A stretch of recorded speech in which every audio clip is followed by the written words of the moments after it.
J'ai un message à faire passer à toutes les femmes débordées qui cherchent à retrouver plus de sens et de sérénité. Ne manque pas le sommet essentiel, la deuxième édition qui aura lieu du 8 au 11 juillet 2024. Tu vas pouvoir nous rejoindre, moi et 15 autres intervenants, pour des conférences en ligne avec des expertes passionnées par le sujet. Tu vas pouvoir découvrir comment vivre pleinement sans t'épuiser, avec des conseils concrets pour simplifier ta vie, retrouver le bonheur au quotidien. Du coup, inscris-toi dès maintenant sur www.pauletteimparfaite.com pour réserver ta place. Ne tarde pas, c'est 100% offert. C'est l'opportunité de transformer ta vie qui commence peut-être ici. Je te dis à bientôt au sommet essentiel.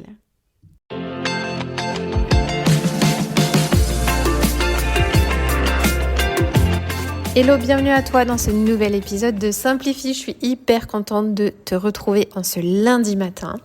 On est le 8 juillet, c'est le jour de démarrage du sommet, mais je souhaitais absolument pouvoir être présente et réussir à te faire un épisode pour ce démarrage peut-être de vacances, parce que je sais que pour la plupart d'entre vous qui ont des enfants, c'est les vacances scolaires qui démarre, et je sais que c'est un temps un petit peu particulier où arriver à trouver, à jongler entre la vie pro et la vie familiale, ça peut être un vrai casse-tête de notre côté. C'est quelque chose qui est pas évident, et du coup ça m'a fait penser à une question que l'une d'entre vous m'a posée récemment.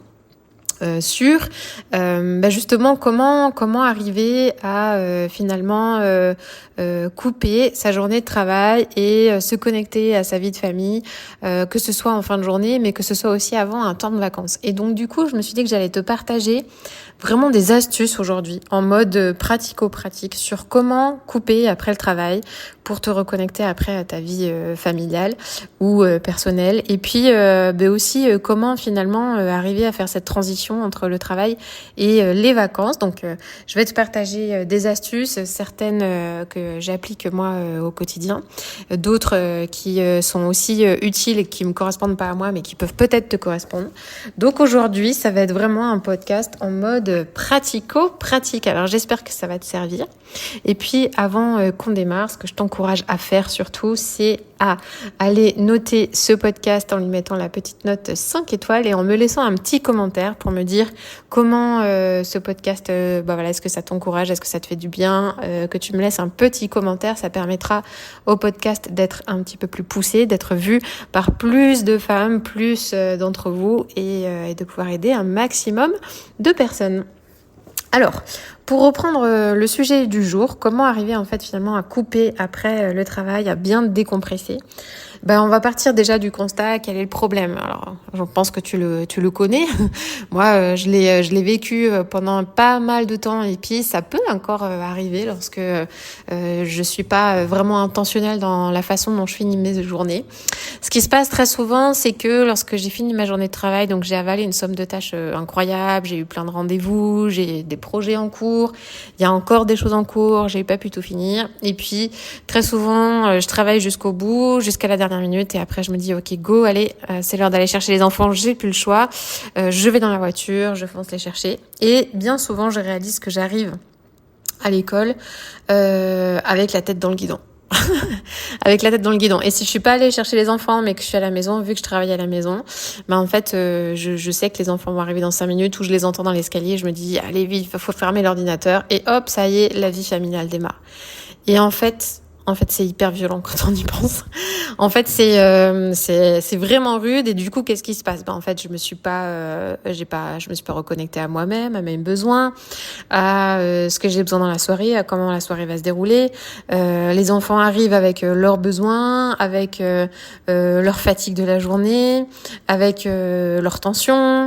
Étant leur figure d'attachement, nos enfants, qu'est-ce qu'ils adorent faire? Ils se déchargent de leur journée.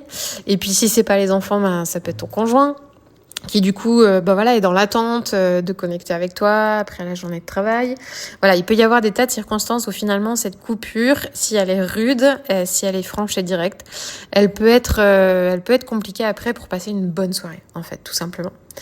Je vais essayer de te partager des petites astuces qui peuvent t'aider en fait à soulager cette fin de journée et te permettre de passer une soirée beaucoup plus sereine, beaucoup plus paisible, une soirée où t'es vraiment t'es connecté à toi, mais t'es aussi connecté aux autres, t'es dans le moment présent, tu vis ta soirée et t'as réussi en fait à fermer tes dossiers au niveau de ta charge mentale pour passer sur la vie familiale et profiter de ta soirée.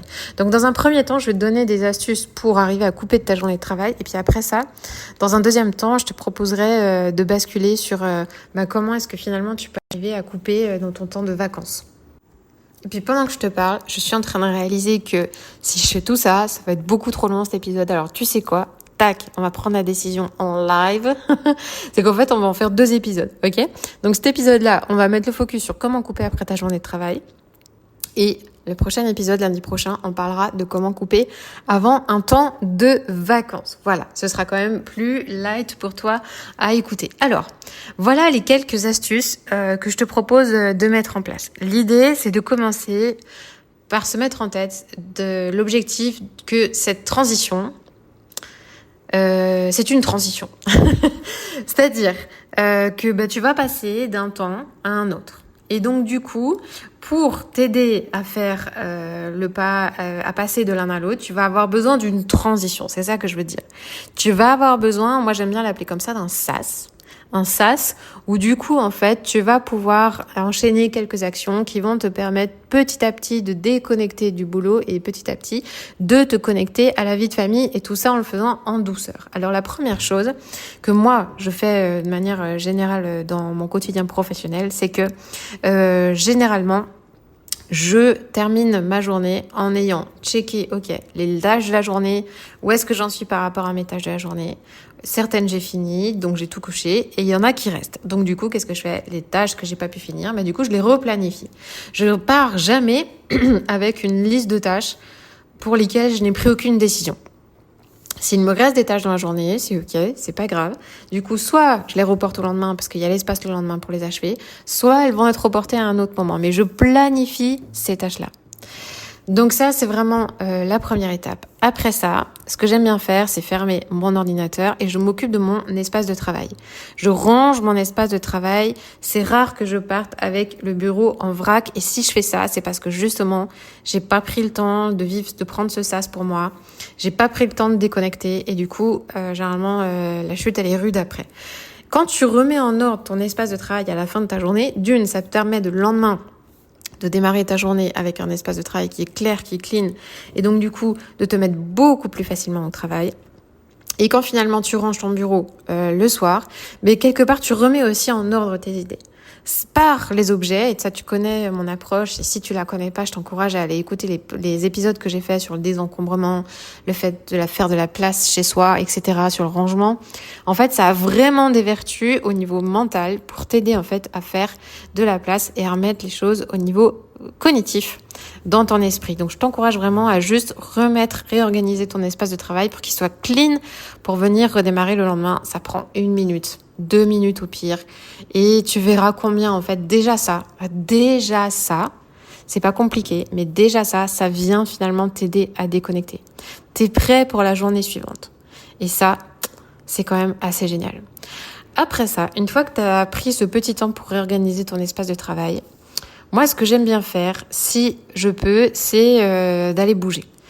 Si je peux, c'est d'aller faire 15 minutes de marche ou 30, peu importe. Mais tu vois, juste pour me mettre en mouvement, parce que toute la journée, je l'ai passée assise sur un fauteuil. Et arriver à me détendre, à me vider la tête. Ça, c'est quelque chose que j'adore faire. Alors, je le fais pas toute l'année. Je le fais vraiment dans des périodes où j'ai besoin. C'est pas quelque chose de régulier. Mais quand je sens que j'ai besoin, je vais prendre l'air en bas de chez moi, où je vais me faire une petite balade, 15-30 minutes, et déjà, en fait, rien que ça va énormément t'aider à passer à autre chose. Si t'as pas la possibilité d'aller marcher ou d'aller bouger, l'autre chose que je t'invite à faire, c'est très simple, tu peux le faire dans ta voiture, tu peux le faire en bus, tu peux le faire n'importe où t'es, peu importe, même si t'as que 5 minutes de trajet, tu peux le faire. C'est simplement de te poser la question, ok là, comment je me sens ? Comment je me sens ?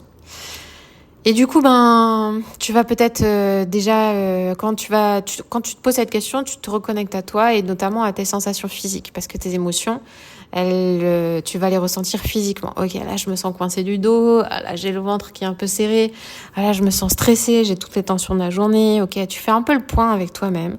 Comment je me sens? Et puis à partir de cette question-là, demande-toi, ok, par rapport à comment je me sens, de quoi j'aurais besoin? De quoi j'aurais besoin ce soir qui me ferait plaisir, qui me ferait du bien, qui serait sympa, qui viendrait m'aider à me déconnecter, qui me ferait du bien tout simplement. Qu'est-ce qui me ferait du bien? Et puis, peut-être qu'en te posant cette question, tu vas réaliser que, ah oui, ce qui me ferait du bien, c'est juste un bon bain chaud ce soir, mais je peux pas, parce que j'ai des enfants, et que quand je rentre, je vais devoir gérer le repas, et ci, et ça, et ça. Et c'est ok. Et c'est ok. Tu vois, mais d'avoir eu à un moment donné l'espace, tu t'autorises à te demander de quoi tu as besoin. Cet espace de liberté que tu te donnes, il est déjà énorme en fait. Parce que la plupart du temps, on le fait pas. Rien que de se poser la question en fait de quoi j'ai besoin. Et après, acte que oui en fait, t'es frustré. T'es frustré parce que tu peux pas le faire ce soir. Et c'est ok. Et t'accueilles cette partie de toi. Et puis après, connecte-toi à ok, mais ce soir, malgré mes tensions, malgré ma fatigue, qu'est-ce qu'il y a de positif ce soir? Qu'est-ce qu'il y a de positif? Et puis, à ce moment-là, va te connecter à, en fait, je vais retrouver les enfants, j'ai la vie de famille, et en même temps, je me réjouis, moi, de les retrouver, les enfants. Et en même temps, mais je suis contente parce que je vais pouvoir leur faire un câlin et un bisou. Voilà, ça va être l'occasion peut-être de les écouter, débriefer de leur journée. Et ça, ces moments-là, je les aime bien. Et malgré la fatigue, ça, je sais que c'est un moment que j'aime bien. Et connecte-toi à cette part qui peut être frustrée, fatiguée, tendue. Reconnais-la, accepte-la et connecte-toi aussi à cette part de toi qui se réjouit de la soirée qui va arriver. Et pourquoi est-ce que tu te réjouis? Même si c'est des toutes petites choses, il y a aussi une part de toi qui se réjouit. Quand tu as fait le point avec toi-même, comme ça, tu vois, quand tu as eu cette petite réunion avec les différentes parts de toi, et déjà, c'est juste énorme.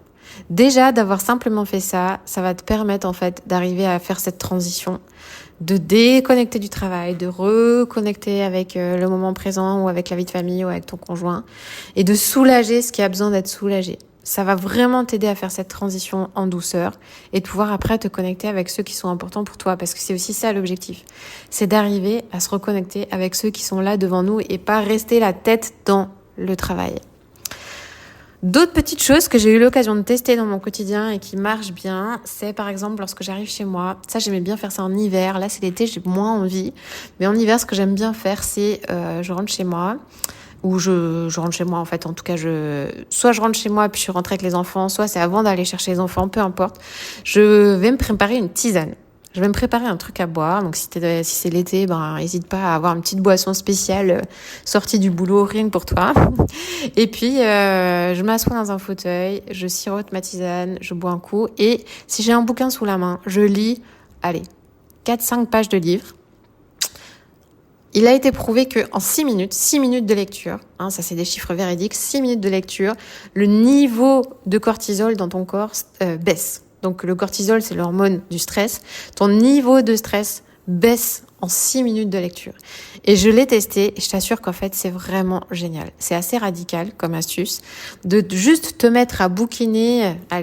Ça fait ça 6 minutes, ça fait 5-6 pages. Waouh, ça fait un effet, c'est trop bon. Tu verras, ça va en fait t'aider énormément à calmer ton esprit. Donc tu peux faire ça avec de la lecture, tu peux faire ça avec une douche par exemple. Tu rentres à la maison ou juste avant de partir chercher les enfants, peu importe ton quotidien, tu te prends juste 5 minutes pour te prendre une douche. Et tu verras quand en fait tu auras la sensation de te laver de ta journée, de te détendre. Quand tu prends une douche, tu te reconnectes à ton corps en fait. Et dès que tu te reconnectes à ton corps, ça te permet aussi de reconnecter avec le moment présent. Donc ça, c'est une astuce qui marche bien, d'avoir une douche chaude, une douche fraîche, peu importe. Pourquoi pas cuisiner. Ça, c'est un truc que j'aime bien faire aussi des fois avant d'aller chercher les enfants, d'avoir un petit moment où je cuisine le repas du soir, comme ça, quand on rentre, on n'est pas dans le jus.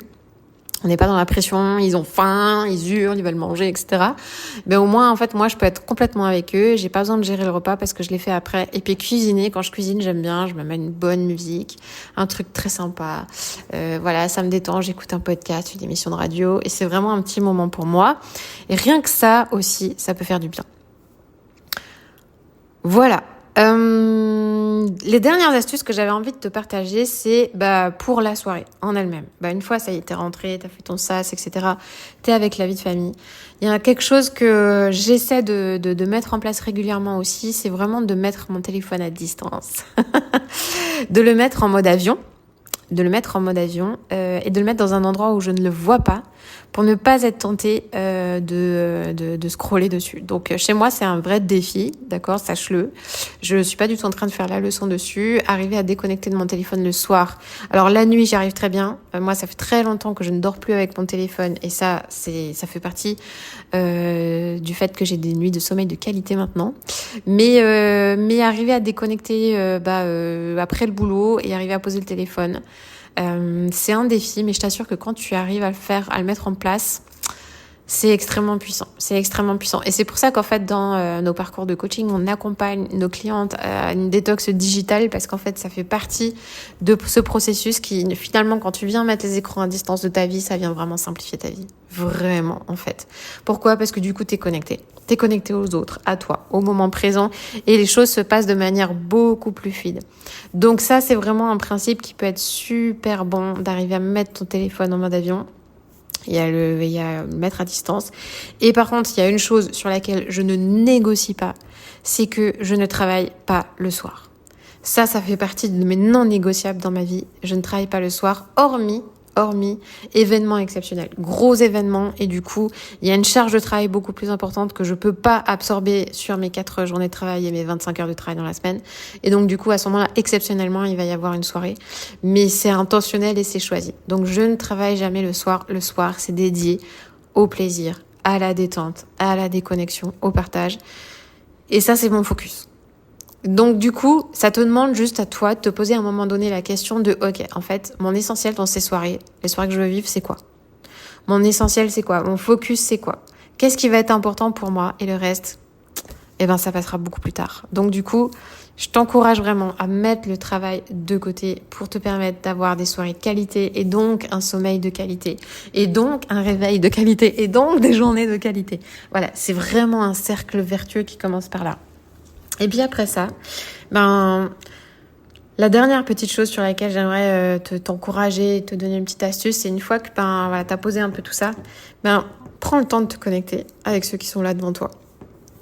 Prends le temps d'un repas en famille où on est tous assis ensemble et puis il y a un petit moment où chacun partage ce qu'il a vécu dans la journée, ce qu'il a aimé dans sa journée ou ce qui a été difficile dans sa journée. Et si c'est pas autour du repas, c'est moi il y a un truc que j'aime bien faire, c'est quand je cuisine, quand les enfants sont là, du coup les enfants viennent me voir dans la cuisine, ils veulent cuisiner avec moi. Donc généralement j'en prends un et puis c'est l'occasion de discuter comment ça s'est passé ta journée, etc. Pourquoi pas une fois que les enfants sont couchés, j'avais une cliente qui faisait ça, je trouvais ça génial. Une fois que tout le monde est couché, le petit rituel, tu t'installes sur le canapé du salon, un petit verre de vin rouge, un petit apéro, ce que tu veux. L'abus d'alcool n'est pas bon pour la santé. C'est quoi la phrase que tu vois dans les pubs tout le temps ? Bon, un truc comme ça. Ok, tu l'as compris. Donc du coup, prends-toi un petit verre, installe-toi sur le canapé avec ton conjoint et ces moments papote, débriefing de fin de journée. J'ai une cliente qui avait ça comme rituel chaque soir avec son mari et ils étaient épanouis. Vraiment, c'était génial. Donc avoir un petit moment spécial où tu sais que tu vas te connecter. Et tu vas pouvoir le faire, pourquoi ? Parce que justement, tu as eu ce sas avant. C'est quand tu n'as pas eu ce sas que du coup, arriver à te connecter aux autres, c'est super difficile. Donc du coup, pour finir ta soirée en beauté, la cerise sur le gâteau, c'est allez, connecte-toi avec ceux qui habitent dans ta maison, ton conjoint, ta coloc, tes enfants, peu importe en fait, mais ose te connecter. J'espère que toutes ces astuces, elles t'auront parlé, qu'elles t'auront inspiré. Ça, c'est vraiment des moyens de simplifier la vie quand on ose prendre le temps. Quand on ose prendre le temps de ralentir, quand on ose prendre le temps de s'interroger sur soi, sur ses besoins, sur ce que j'ai envie, sur comment je me sens, comment j'ai envie de vivre ces soirées-là, comment est-ce que je peux prendre soin de moi avec des tout petits gestes du quotidien. Et surtout, pas de perfectionnisme. Ça veut pas dire que tu dois faire ça tous les soirs, ça veut pas dire que tu dois mettre des tas de routines en place dans ta vie. Ça veut juste dire qu'à un moment donné, connecte-toi à toi et dis-toi, ok, j'ai besoin de quoi ce soir ? T'as fini ta journée de boulot. Comment je me sens? De quoi j'ai besoin? Si tu fais juste ça, tu verras qu'en fait, il y a plein de choses qui vont découler derrière. Mais si tu fais l'impasse sur cette question, tu sauras pas de quoi tu as besoin. Et donc, du coup, finalement, cette soirée, elle risque de te glisser entre les doigts et de finir en cacahuète avec toi qui a zéro énergie au moment où tu dois coucher les enfants ou où tu dois avoir un sujet de discussion hyper important avec ton conjoint. Donc, ose prendre ce temps pour toi, ose prendre cet espace-là pour toi. Vraiment, je t'y encourage. Et du coup, ce que je te propose, c'est qu'on se retrouve la semaine prochaine pour te partager des astuces pour couper du boulot avant un temps de vacances, parce que ça aussi, c'est encore autre chose, faire cette transition entre le boulot et les vacances. Et on parlera aussi de la transition vacances-boulot. qui est aussi encore autre chose. J'espère que ces astuces, elles t'auront inspiré. Et puis, si tu as envie de plus de partage, surtout, n'hésite pas à t'abonner à la newsletter. Tu as le lien qui est dans la description de cet épisode. La newsletter, tu la reçois tous les dimanches matins. Et puis, je te partage plein d'inspiration, de conseils, d'encouragement pour t'aider à simplifier ta vie et vivre et aimer pleinement ta vie. Merci de m'avoir écouté et on se retrouve très bientôt. Prends bien soin de toi. Ciao, ciao!